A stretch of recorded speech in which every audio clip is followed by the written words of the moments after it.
Hi guys, आज हम करने वाले हैं LeetCode problem number 20 that is valid parenthesis. So हमको बेसिकली इनपुट में एक स्ट्रिंग दिया जाएगा एंड हमको बस चेक करना है कि वो वैलिड है या नहीं। राइट, अभी हमको पता है कि 3 टाइप्स के पैरेंथेसिस होते हैं। राइट, फर्स्ट ऑफ ऑल ये होता है हमारा नॉर्मल पैरेंथेसिस, ये होता है हमारा ब्रैकेट्स एंड ये हमारे होते हैं ब्रेसेस। इनको हम पैरेंथेसिस बोलते हैं, square brackets and curly braces. Simple.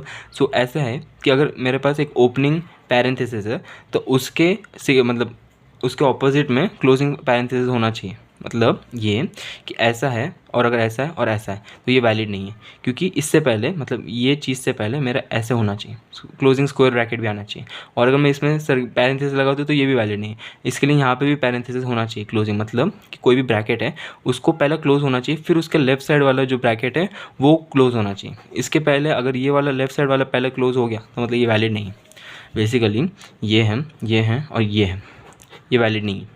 बराबर, ये होता तो ये वैलिड होता। बराबर। सो हम कैसे इसको टैकल करेंगे? हम यूज़ करेंगे एक डेटा स्ट्रक्चर जिसको बोलते हैं हम स्टैक। स्टैक क्यों?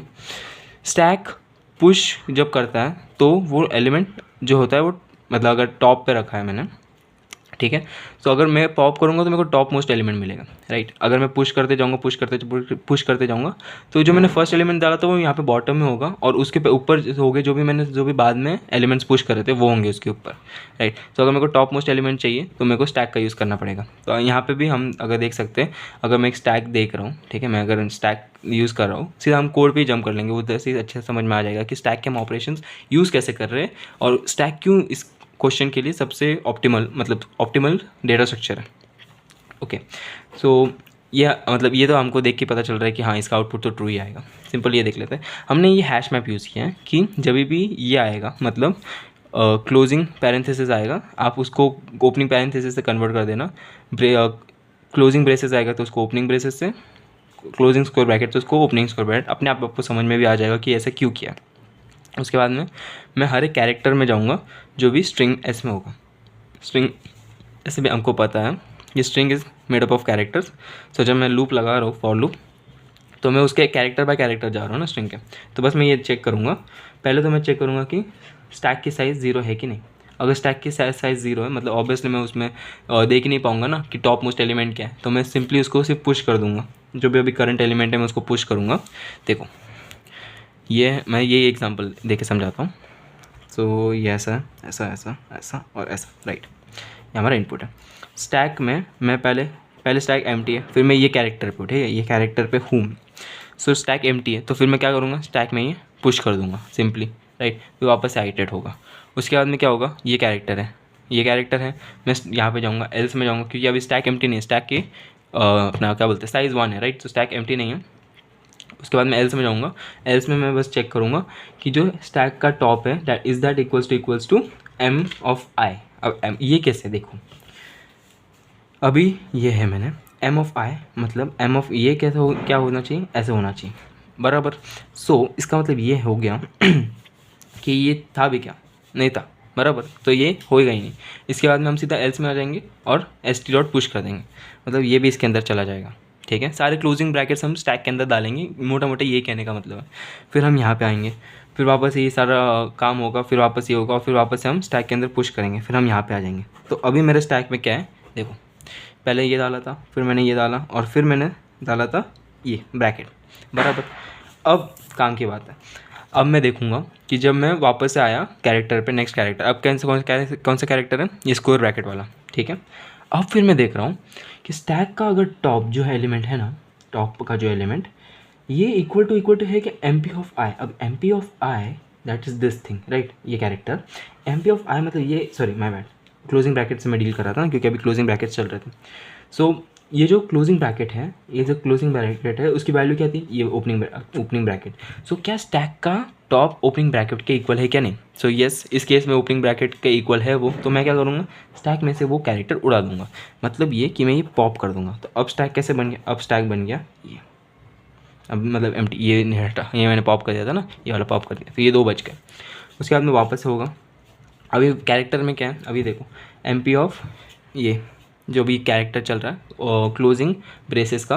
अब क्लोजिंग ब्रेस में लगाऊंगा तो इसका वैल्यू क्या था, opening brace. Right, so M P of ये मतलब ये क्या है, मैं बस चेक करो कि क्या स्टैक का टॉप इसके इक्वल है क्या।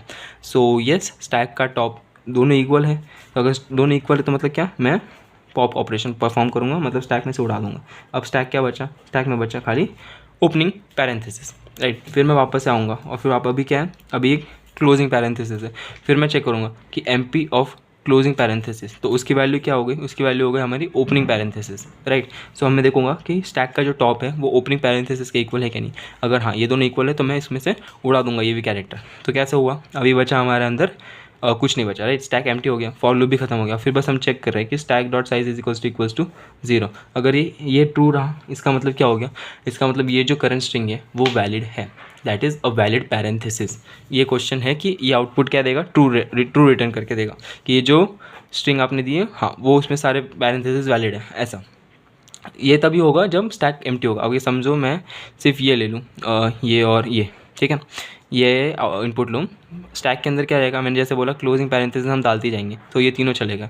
फिर जब ओपनिंग पैरेंथेसिस आएगा इसका मतलब ये रहा, और इसका ऑपोजिट क्या आएगा, मतलब ये आएगा, ये कन्वर्ट होगा ना इसमें मैप में। मैं अगर क्लोजिंग पैरेंथेसिस डाल रहा हूँ तो उसकी जगह ये इक्विवेलेंट वैल्यू है ना।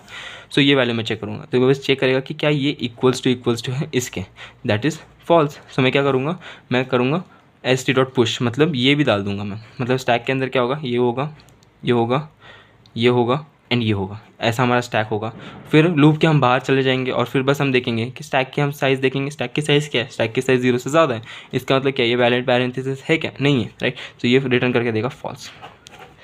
एंड फिर हम बस यही है कि स्टैक कैरेक्टर स्टैक बनाया हमने, लूप कर रहे हैं हम हर एक कैरेक्टर के थ्रू, और ये पुश ऑपरेशन तब परफॉर्म करे जब या तो स्टैक एम्प्टी हो या फिर जो स्टैक का टॉप है वो हमारा जो ओपनिंग पैरेंथेसिस है उसका इक्विवेलेंट क्लोजिंग पैरेंथेसिस नहीं है स्टैक का टॉप, तभी हम पुश ऑपरेशन करेंगे। अगर दोनों इक्वल रहे, मतलब स्टैक का जो टॉप है वो वही क्लोजिंग पैरेंथेसिस है जिसका ओपनिंग पैरेंथेसिस अब मेरे करंटली है पास है, जो करंटली कैरेक्टर है उसका ओपनिंग पैरेंथेसिस है, अभी मेरे पास क्लोजिंग पैरेंथेसिस करंटली समझो, और स्टैक के टॉप में एक ओपनिंग पैरेंथेसिस, और अगर दोनों सेम रहे तो वो पॉप ऑपरेशन परफॉर्म करेगा, ठीक है, और नहीं तो वन पुश ऑपरेशन परफॉर्म करेगा। और फिर मैं बस चेक करूँगा लास्ट में कि स्टैक का जो साइज़ है वो 0 है क्या नहीं, स्टैक एम्प्टी है क्या नहीं। अगर वो एम्प्टी रहा इसका मतलब वो वैलिड पैरेंथेसिस है, वरना वो नहीं है। एंड या दैट्स इट।